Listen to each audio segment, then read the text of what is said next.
Today is a very exciting day, at least for me personally. I've been talking about the Surface Duo for a very long time. It's been in development for many, many years, and I have been waiting to be able to get my hands on this, and now I can finally talk about it. I've been using the Surface Duo for about 2 weeks or so, and I've been using it pretty extensively for productivity, for many different other tasks to try to understand what is this device, who is it for, and should you buy it? And so we're going to roll the B-roll here because there's a lot to talk about. Now, the Surface Duo is it's a device that has pretty average specs, if I'm honest. It has a Snapdragon 855 from last year, 128 gigs or 250 gigabytes of storage, depending on the option that you choose, 6 gigs of RAM, two 5.6-inch displays that when you open them up, and opening it up, let me tell you, is a lot of fun, reveals an 8.1-inch canvas. And when you do that, that hinge on the back that you see there is buttery smooth. Microsoft has put in a lot of effort into this hardware. This is not something that they pulled off the shelf and threw it together and said, all right, we're going to ship this thing and call it a phone, although they don't really call it a phone, and I don't really think it is a phone, and we'll talk about that more here in a minute. But this device has a lot to offer, and for the right user, this is going to be a very fun thing to put into your pocket, as long as your pockets are a little bit bigger. When you hold it in your hands, it is large. There's no denying that. Even when it's closed, it is a big device. You can see the bezels that are not exactly attractive, but it is a big device, but it has a lot to offer in that very thin package that Microsoft has created that charges via USB Type-C.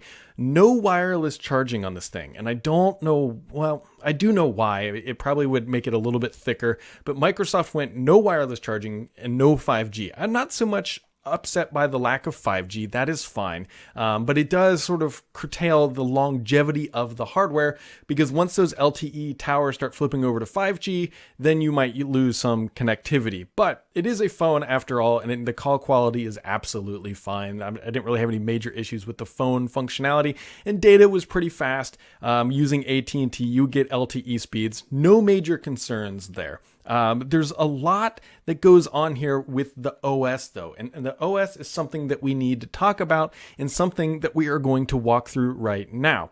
So what you can do with this device is you can put it in a lot of different postures. You can open it up. It's a foldable. It's fun. It's a lot of, if you had an older phone where you could kind of slam it shut after you made a phone call, this like rekindles that experience. But once you get the device open here, you can see it is fairly responsive.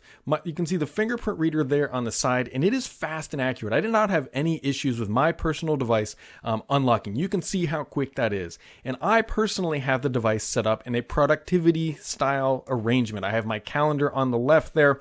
I have a bunch of apps, including Teams and Outlook and everything else. And you can see me walking through the OS here, and it is running Android 10, by the way, that it is pretty responsive. Like, there's not too much of an issue with the software, but there are a lot of little minor hiccups that you will see kind of appear from time to time, especially after, say, watching a video and then trying to close an app. You'll see some juddering, and you can see the gestures here, just flicking apps around. It's a pretty fun experience to move apps from screen to screen, but then you can also see you can make things full screen, but at the same time, not every single app, and there's a little software hiccup, doesn't take advantage of having two displays. But email, on the other hand, absolutely does. Email takes care of both screens. You can have your unread on the left and your emails on the right. And this setup right here is the ideal Duo user. You can, again, move these apps around without much friction at all.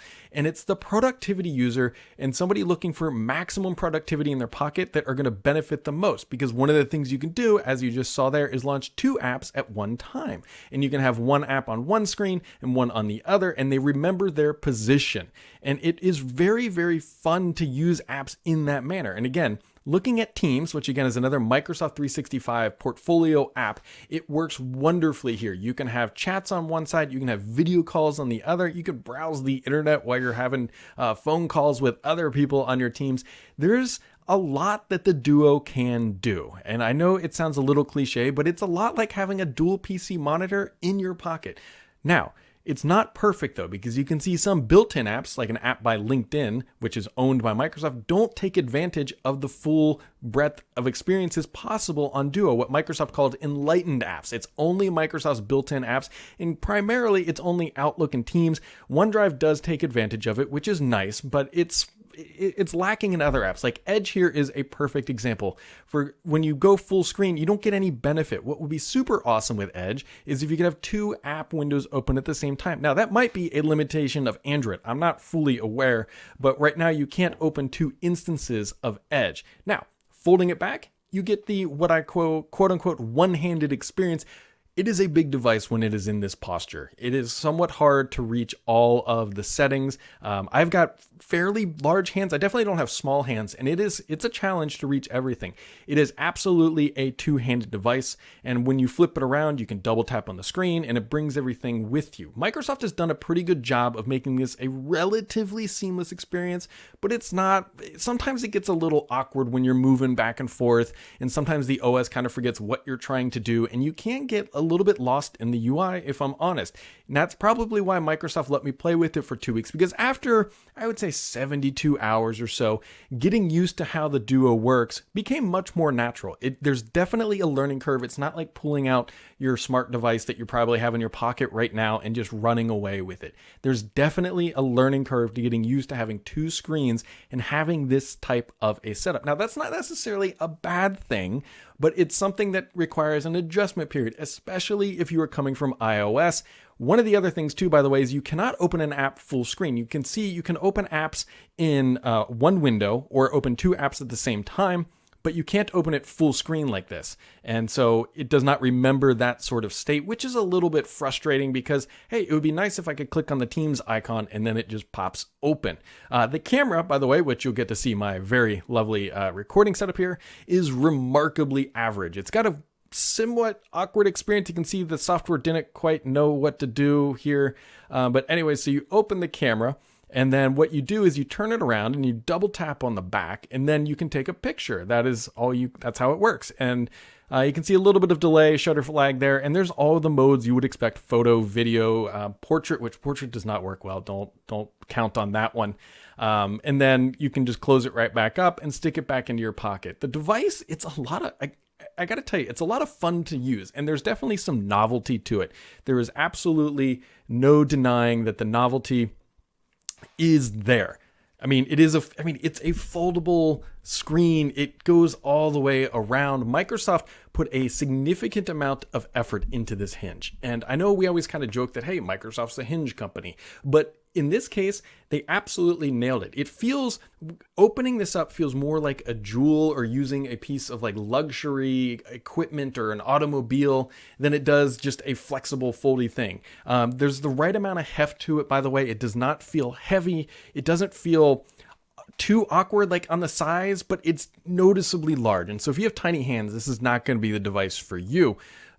But there's some big catch-alls here. What I love the Duo for is for productivity. In fact, if you go read the review that I wrote that's linked down below, I wrote the entire review on this piece of hardware. It's a lot of fun to use for Microsoft 365 purposes. It is not a great device to use to sit on the couch and doom scroll Twitter or Instagram. In fact, Instagram doesn't take advantage of it. You can make it full screen or full width, but there's no benefit to doing that. You've got a massive bar right down the middle. And so it's not a great smartphone for the price. And what I mean by that is this device is $1,400. If you're going to compare this device and you're also looking at a $1,400 iPhone, you want the iPhone. What you want this device for is to be your productivity piece of hardware. Microsoft 365 runs exceptionally well here. I will be willing to bet that this is the best pocketable Microsoft 365 experience on the market, hands down. Outlook is fantastic. Teams is fantastic. It's a great piece of hardware for getting work done. It is not a great piece of hardware to go shoot pictures of your kid playing soccer, or to just doom scroll, or to just sit on the couch. There's a lot of things that it doesn't do better than, say, a traditional iPhone. But I think that's okay, guys. I think that's okay.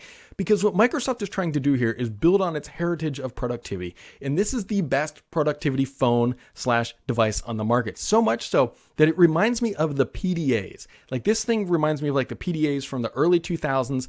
And you take it with you. It manages your calendar. It helps you triage email and Outlook. And you will not find a better device to manipulate Excel with. If you live in the Microsoft 365 ecosystem, this is the hardware for you. And candidly, if you had a Lumia and you're just a Lumia and Nokia and Windows Mobile fan, you're going to like this device too. If you've been waiting for, 5-6 years for a Surface phone, I don't think that this is a Surface phone. This is the Surface PDA. This is the Surface productivity that fits in your pocket. You're paying a premium for that, but what you get is a really highly functional mobile productivity suite that can go with you. Now, it's up to you to determine if that is the type of device you want to buy and carry with you. You can definitely scroll Twitter. You can definitely read Reddit. You can definitely use Instagram, but it's not the best Instagram social media device on there. What it is the best productivity piece of hardware. And that is what you need to decide, is if you want the best productivity device in your pocket. And if you do, it's the Surface Duo.